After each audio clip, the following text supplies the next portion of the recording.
Hello there, my very good friends. On today's wrestling news, we're going to tell you all about WWE's plans to bring a wrestler back from the dead with their latest return. Potential spoilers on a match set for the Royal Rumble next year. We're going to go over why these AEW wrestlers are writing their own storyline. And the latest on Kevin Dunn going missing at Survivor Series. I'm Adam Wilborn. They left him in like a cupboard or something. It was weird. I'm Andy. Yeah, hi. And this is the news. All right, let's kick this thing off by talking about Eric Young. Oh, thank goodness. I was worried when you teased that. He's on his way back to WWE. He's not dead, but he was killed off last night. Yes. Crazy. Back from the dead. There you go. Boom, boom, boom. So yeah, he was killed off, literally killed off in storyline on last night's Impact. He was stabbed to death by Diener, member of his Violent by Design group, all of that stuff. It's quite cinematic, actually. Like this 4 or 5 minute vignette that ends in the demise of Eric Young, who has been killed off television, stabbed to death by this gentleman he once called a stablemate. Oh, yeah. The betrayal. He's out of it. He's out of Impact now. That vignette was filmed in secret, according to PW Insider's Mike Johnson, prior to all of this occurring. But yeah, Eric's wrapped his commitments there, and according to Mike Johnson in the same report, he is on his way back to WWE. This might have something to do with Triple H, who was responsible for bringing Eric to the company in the first place for his original run, which was 2016 to 2020. Yeah. You remember Sanity, perhaps? You remember them coming up to the main roster, and then nothing happened. They just forgot they existed, didn't they? Yeah, Vince thought Eric Young had a funny voice, and that was about it. Yeah, really. yeah. It's wild. I love Eric Young's gravel. Yeah. I think it's awesome. He left WWE. He was one of the first pandemic era budget cuts in April 2020. He went back to Impact. He was world champion like 2 months later. So he had a very successful run returning to the company that he rose up with in the first place. This was a nice story. He had a serious injury along the way, but he came back, done the Violent by Design stuff. Now he is going back to WWE. There's no word on when. There's no word on what kind of role he'll be in. But you know, a guy with that level of experience, that level of ability, obviously, you'd imagine he has a lot to offer on screen and off. Yeah, I always felt so disappointed with how Sanity were handled on the main roster, as with so many of Triple H's NXT creations moving up there. I feel like this is what's going on right now, isn't it? Now he's back in charge. He's, yes, making the show better and bringing back some great female wrestlers that they should never have gotten rid of, etc., etc. But I'm also like watching him go, right, Vince didn't let this go properly on the main roster, so I'm going to give it another go. All these different people. Yeah, I'd be up to seeing what they do again with Sanity. Get Big Damo back in. Nikki Cross is back being crazy, so why not? And every time I hear about Impact Wrestling, I think I really should watch that show a lot more. There's Joe Hendry, of course, digital media champion, I believe. Digital style? I think he's defending that tonight at North Wrestling. He is just across the river, just over the river. And then there's people like Mickey James was getting pushed in front of a train a few years ago. Karrion Kross, Killer Kross, obviously in Impact. Yes. I'm pretty sure, forgive me, my memory's bad, so forgive me if I'm wrong. I think he got written out of Impact by getting eaten by Eddie Edwards. Right. So he follows the long tradition of people dying in Impact and then going to WWE. Did Ethan Page fight himself, or did I dream that? Yeah, the fight with the Karate Man, mate. Yeah, that's a different guy. Of course, yeah, sorry. And then there's, what is it, the Shadow Realm? They have like a lot of supernatural, like with Rosemary and lots of other stuff. Yeah, they get a bit wild with it, and I appreciate that there's a space for that. Yeah. In modern wrestling, it's over here in Impact. Like they'll just do something wild. Like you should watch the Eric Young Diener thing. Like I put it on the website. It's on our website. You'll find it quite easily if you look for Eric Young. It's fun. It's just fun. So I suppose to conclude this story. Get well soon, Eric, and good luck. It's time to rise from the grave. Yes. Shouts to Undeath. I love that as the title, though. Because folks, where's the lie? Yeah, there you go, man. Right, Royal Rumble. It's a bit of a spoiler coming out from WrestlingNews.co. Timestamp. You don't want the spoiler. Timestamp, baby. You can go to the next story. Looking after you. There you go. The WrestlingNews.co have come through with a potential SmackDown Women's Championship match. Ronda Rousey defending against another RR person, Raquel Rodriguez. So hold on. Ronda Rousey, Raquel Rodriguez, Royal Rumble. The 6 hours, There baby. you go. Andy, what's your next story? No. Yeah, 28th of January is when the Rumble goes down. Stick it in your diary right now. We'll be doing a live stream for it, of course. This is obviously part of a bigger storyline. If you've been watching SmackDown, obviously Ronda faced Shotzi at Survivor Series War Games last weekend. But in the build to that, Raquel has been kind of having Shotzi's back because of the whole Shayna Baszler thing with Ronda Rousey. And for her troubles, she's had a broken elbow. I saw an X-ray. It's like fractured. She's out for a few weeks, etc., etc. But the storyline is going to be obviously Raquel comes back and she wants revenge. I think Raquel Rodriguez is really good. I really enjoy watching her in NXT. I think she's a believable threat to Ronda Rousey. The general consensus obviously appears to be Ronda Rousey holds the title up until WrestleMania when maybe Becky Lynch takes it off. Yeah. No word on that though. But yeah, I think when they had that tournament recently that Shotzi won, my pick was Raquel because I was like, that's the one that makes the most sense and is the most believable. I love Raquel and a big back. I think she's very talented. She's really good. I always liked her in the role alongside Dakota, but like when she had that weird's not the word, wild false count anywhere brawl thing with Rhea Ripley. Was that 2020? Yeah. Or 2021, but it was awesome either way, and that was when I was like, oh god, she's great. Yeah. This is sick. I like her a lot. I'm really looking forward to I like her in her current role, but I'm looking forward to the heel run a lot as well, because I think that's when her charisma and like her presence really comes out. But yeah, I guess Ronda's going to beat her at the Rumble, and then we'll get whatever's next for Rousey. Maybe we'll have more on Rousey later on the channel today if we can find the time, because oh my goodness, is time a precious resource. But yeah, we'll see what we get to. Yeah, we'll work on it. It's fun. 4 hours. No, 6 hours. Yeah. There we go. Yeah, wild. Book by letter, I guess. Alex Abrahantes versus Alan Angels and Alex Aguilera at Against All Ads. Wow, that'll do. Right, who's writing their own story in AEW? It's Matt Hardy and the Firm, baby. That makes a lot of sense. And Private Party. So this is a report here from Fightful Select. This storyline kicked off back in October, primarily on Dark. It's primarily played out on Dark, but it made it over to Dynamite very briefly this week. You'll have seen Matt Hardy doing the deletes and stuff on the stage and all of that. Yeah, it's been written by the wrestlers primarily. They've handled the majority of the creative with this, and apparently Ethan Page and Matt Hardy in particular were very excited about the chance of working together. So that's cool. That's always nice to hear. Why are they doing this? It's apparently part of an effort to feature more storylines that cross over in Dark and onto the YouTube show, which traditionally has been squash heavy. Still is kind of squash heavy, but they do a bit more with it now. In recent years, we've had like Joey Janela versus Sonny Kiss, primarily on there. Shout outs to those guys. I love that. A lot of fun. And speaking of fun, Brandon Cutler versus Peter Avalon, baby. Of course, but they've done other stuff as well. Athena kicking ass has often taken place on Dark and Elevation. So there is more meat to that show. And it makes sense that they'd want to add some stuff to that show, maybe give people more of a reason to invest in it, more of a reason. We've been calling for that for a while. I think it's a good move. I think it's cool. Yeah, I'm not a huge fan of this brief bit of the storyline I've seen, if I'm perfectly honest, but I love the idea that they're given the opportunity to do something like this. And I think you're right. I think, as someone who doesn't watch Dark and Dark Elevation, or at least hasn't been given the encouragement to do that, yeah, if it was more than just, because all I hear is there's 12 matches on there and they're all a minute long, which is fun. It's fun little let's see what, I don't know, Parker Boudreaux, whatever his name is up to. Just smashing some dude. I watch Anthony Ogogo matches because I love him, but I want, you need some sort of substance, otherwise it's just it's missable, isn't it? I agree with Joey Janela's recent take on this.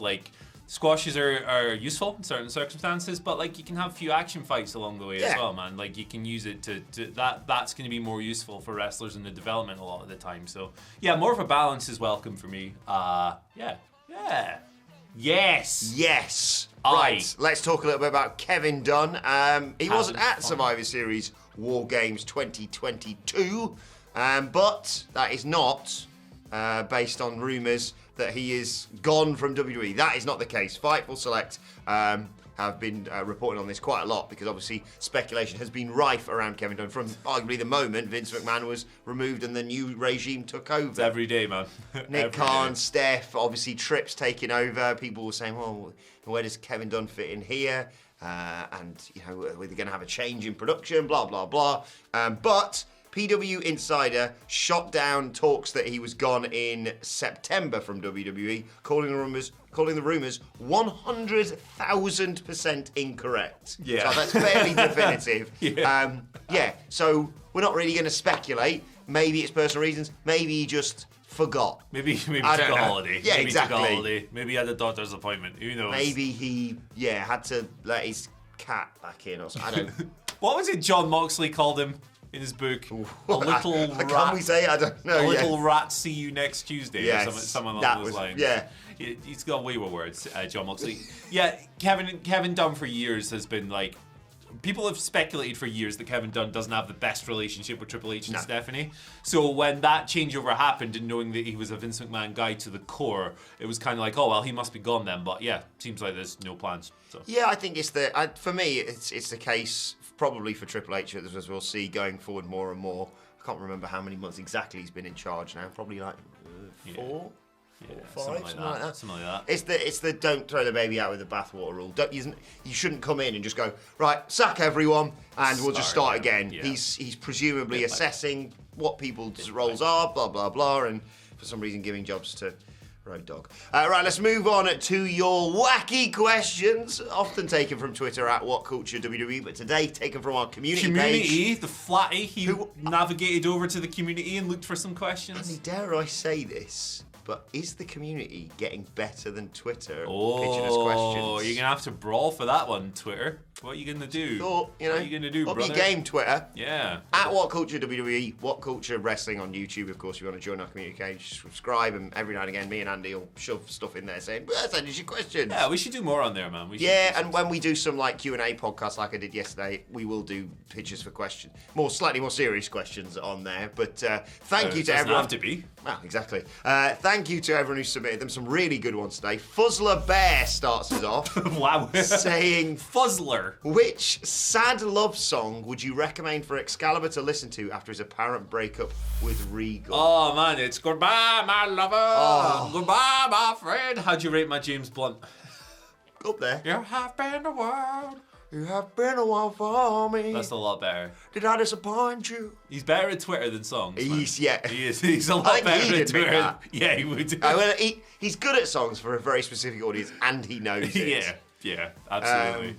Goodbye, my lover. I think as much as Excalibur will be sad to see him go, I think one of the last things, aside from him being nearly killed by MJF on television, was him betraying everything that Excalibur probably held dear. So what about Khalees? I hate you so much right now. Ah! Yeah, I could have shouted there, but I wanted to save you. Yeah, why not?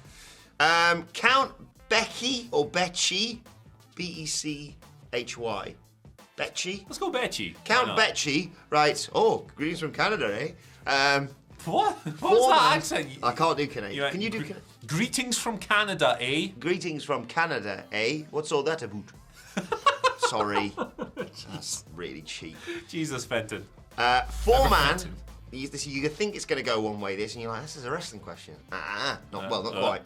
Four-man, single elimination, thumb wrestling tournament. Oh my goodness. Wardlow, Powerhouse Hobbs, Keith Lee, Jake Hager. Satnam Singh. Satnam Singh crushes them all. He's the biggest man, so he's probably got the biggest thumbs. Yeah. That's my reasoning. It's good. Who have you got? Wardlow, Powerhouse Hobbs, Keith Lee, Jake Hager. That's your options. All right. I never look past Hobbs. Hobbs is an absolutely gigantic man. Every time Hobbs appears on screen, I think he's added a muscle. Like, not like grown a muscle, he's added one that no other human has. He's a beast, I love him. Wardlow, Hobbs, Jake Hager, Keith Lee. Hobbs. Sorry, big meaty thumbs crushing thumb meat. Fun stuff. Right.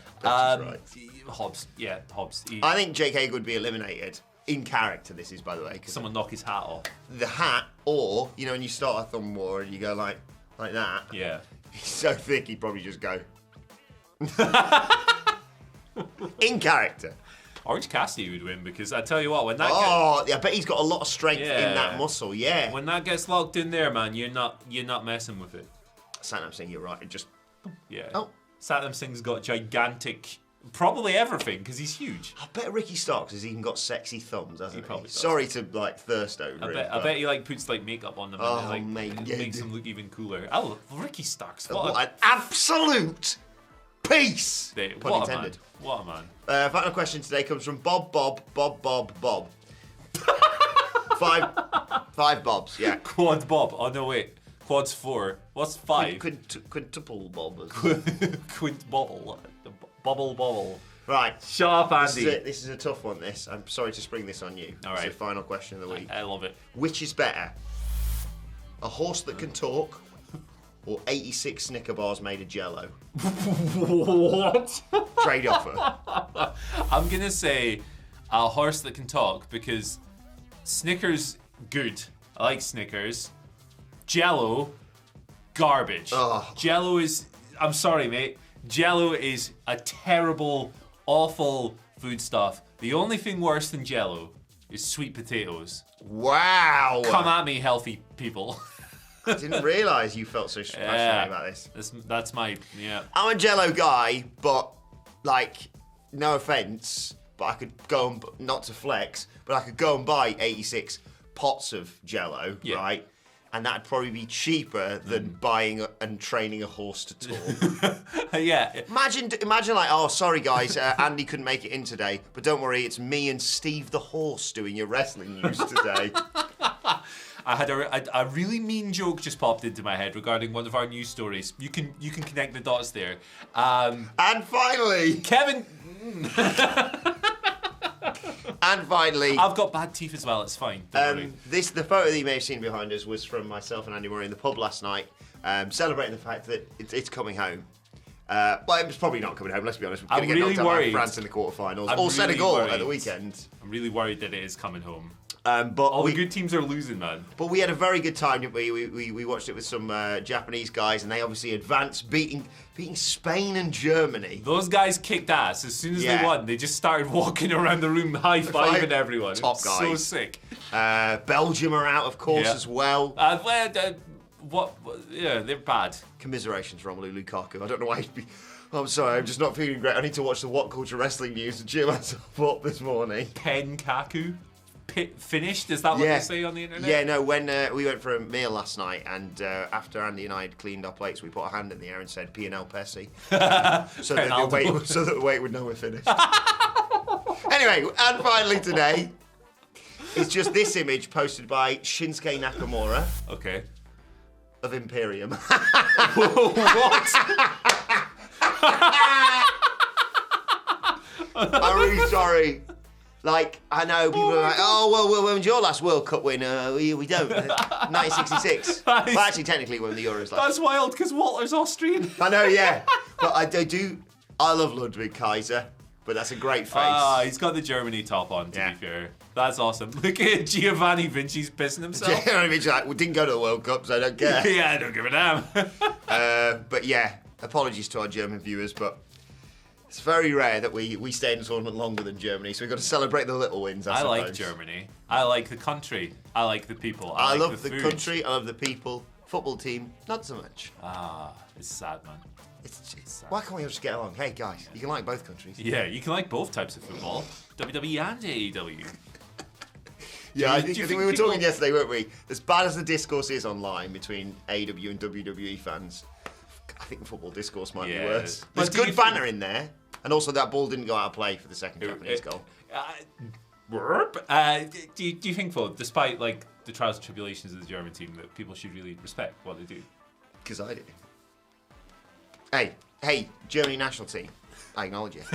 Right, so any thoughts on everything we've discussed in the comments section below? Like, share, subscribe to WhatCulture Wrestling, wherever you get your podcasts from. For daily wrestling podcasts, we can preview AW Rampage and SmackDown a little bit later. Goblin man. And we've got Wrestle Culture with hashtag bloody good quiz coming your way later on today as well. Thoughts, Twitter questions, all that good stuff at WhatCulture WWE. Watch, they can follow both of us. You can follow Andy Murray and see this picture in full. In the wild.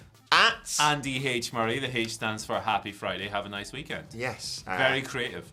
And you can follow me at Adam Wilborn. Good luck to the England team against Senegal. The opposite. Over the weekend. And good luck to both Netherlands and the USA who are playing each other. Especially the USA. Well, no, not especially the USA, because like the like Netherlands. Slew Van Hal's last tournament. Yeah. Like, yeah. Shouts to them. Football, football, football. At Ball, What Culture? ball, ball. At What Culture WWE for all the bollocks. WhatCulture.com if you want to go and see the video we were talking about earlier from Andy. Today, actually, we're going to release a tutorial on how to add 7 unnecessary minutes to the end of every video. It's our field. That's our expertise. But it's the best part of the video. Exactly. You come here for the news, you stay for the banter. What is this? What do you think this is? Do you think this is normal? Come on. Do you think we're journalists? What do you want, a talking horse in here? Right, thanks, Andy. Thank you for joining us. Piss off. Go. Have a good weekend. We'll see you soon.